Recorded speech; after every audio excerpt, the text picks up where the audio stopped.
Hey, what's up guys? Welcome back to another video. My name is Javi. I am primarily wedding videographer and photographer, and today I'm going to share my first wedding experience. Let's go ahead with the intro.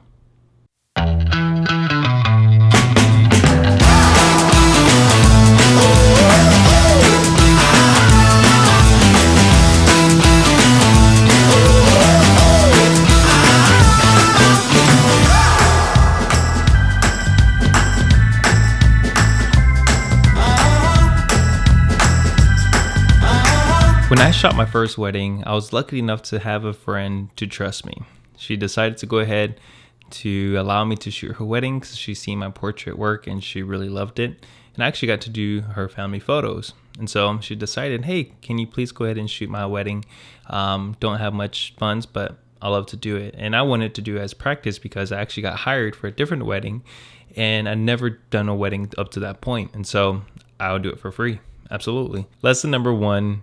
Do not wear dress shoes. You want to make sure that you wear comfortable shoes the day of wedding. I wore dress shoes. My heels were hurting. My back was hurting. It was a bad mistake. So guys, don't do this mistake at all. Do not wear dress shoes. Wear sneakers that are neutral tones that tend to be black, and your feet are going to be comfortable and your back won't be aching. So make sure you go ahead and pick up comfortable shoes. Lesson number 2. When I did this wedding, I went in without a schedule, and that's kind of one of the worst mistakes you can ever do because that means that you don't have a game plan. Sometimes when I first showed up to this wedding, I didn't have a game plan. I didn't know what to start off. Do I start with the details? I take photos of her getting her makeup on. Do I go to the groom first? Like, what do I do? I learned invaluable things from this wedding, and I tell you, I implemented to every wedding since then. I like to create my schedule. I like to let the bride know ahead of time or a month ahead of time so that we're both on the same page of what to expect once we arrive. And the biggest thing, at least for me and my team when we arrive, is that we all have duties. We separate, have the bride to groom in a different location. They drive to a different location. And we make sure that we start with the details. We work with the details for both photos and video.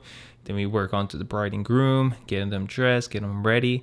And after that, the rest is very different for each bride and groom because sometimes they have special requests that they want to do, or they may be doing a first look, or they may not be doing a first look.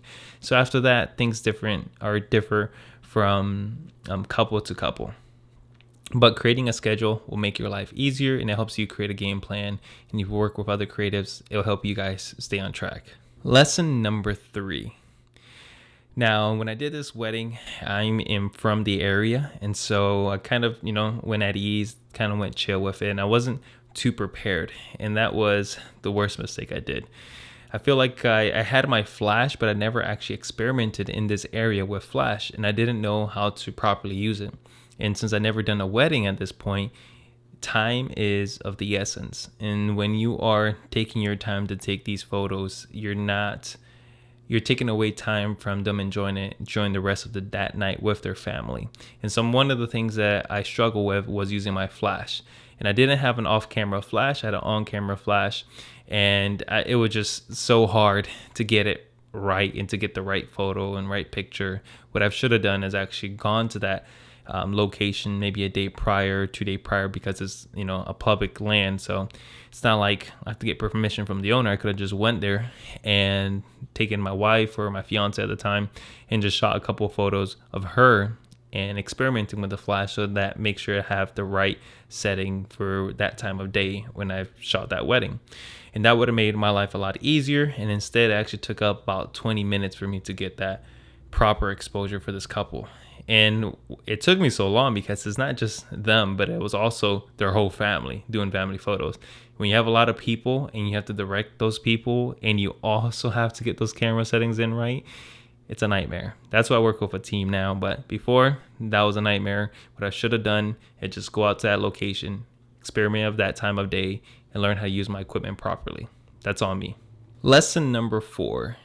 This was a really, really big lesson for me because I didn't really know how to position myself during a reception. I didn't know when they're walking in and being introduced, that should I be in one corner, should I be in the middle of the aisle? Like, what what can I do and what can I not do? I think that one of the things you have to do before is, if you're working in a specific venue, let's say you're in a church, it's a ceremony. If you don't reach out to the pastor or the priest ahead of time, you may not take the time to get in the best position as possible to capture the best image or video. So when I was shooting this wedding for the reception, it wasn't in a church, or wasn't in a it wasn't in a church, or wasn't in a religious venue. So I could have pretty much been everywhere. But what I should have done is just ask the bride and couple. I should have asked the bride and groom, where do you mind me being comfortable going on the back of you guys, where you guys and with the officiant? Do you mind me being in front? How close would you mind me being in front? And at that point, I didn't have a zoom lens, so I only had primes. I had 2 cameras, a full frame and APS-C, and so I didn't have a long focal length lens, and so I didn't take advantage of moving in forward, because they were comfortable with me moving in forward, and that was after the fact. And that was something that I should have asked prior, and that's a lesson learned. I was pretty shy about it in the beginning, because I didn't want to. I'm tall. I already stand out from other people. Like when you're tall and you stand out from other people, you kind of don't want to be in the awkward position. You don't want to be the center of attention, and you don't want to take away attention from the bride and groom during that day. And so I had to learn later on, from this wedding, I learned, hey, talk to the couple, talk with the venues, see how close can you get, how comfortable can you get, what kind of lenses do you have or your team has that you can take with you as well, so that you're not in their face, but you can still get the right shot. Or if you don't have that lens, how close can you get and how indiscreet can you be when you're trying to get that shot? And I've learned how to crawl down, get down on my knees, or get really, really low, and people sometimes don't even recognize I'm even there. I learned to be indiscreet based off of this scenario. But again, I should have just asked the couple, asked the venue, can I get up this close? You guys feel comfortable with me with that or whatnot? And then at that point, you just got to learn how to be discreet. Lesson number 5. And this lesson is not particularly from this wedding, because I actually applied the rule that I'm about to tell you right now during this wedding. But when you shoot most weddings, at least here in Florida, venues and just the professional etiquette requires you to wear all black slacks and a dressing shirt or a black polo shirt. That's just kind of the customary type of color, because it's a neutral color and you don't stand out from the rest. And most other vendors also wear black, so that everybody kind of knows, hey, they're working this wedding, and you don't stand out from the crowd. And so the biggest thing that I went ahead during this wedding, I actually wore all black, so I was indiscreet. I was perfect. But there was other weddings that I did that I stuck out like a sore thumb, because I actually wore a white shirt, or I wore a dress shirt, but that was plaid and had different patterns on it and stuff. And so a friend who's been in the profession for over 10 years told me, hey, anytime we do these gigs, because I worked a gig with him, and he's like, hey, just wear all black. That's like the standard in the industry. It'll go a long way. You'll be indiscreet, and it'll be good if you ever show up in a photo or video. You just don't stick out on a sore thumb when you're shooting with other shooters. And so he taught me a valuable lesson right there. And as soon as he told me that, before we went and worked our gig together, we're all black. Secret right here: if you're a guy, buy slacks that are for golf, because they're very stretchy and allow you to get down and low. They're pretty expensive, but they're worth it. They'll last a long time. That's a great tip right there. For the dress shirt, I went ahead and I picked up a dry fit dress shirt that was very stretchy, because I have a big back. I like to move around, and also cools me down to when you're outside working a wedding. So that was tip number 2.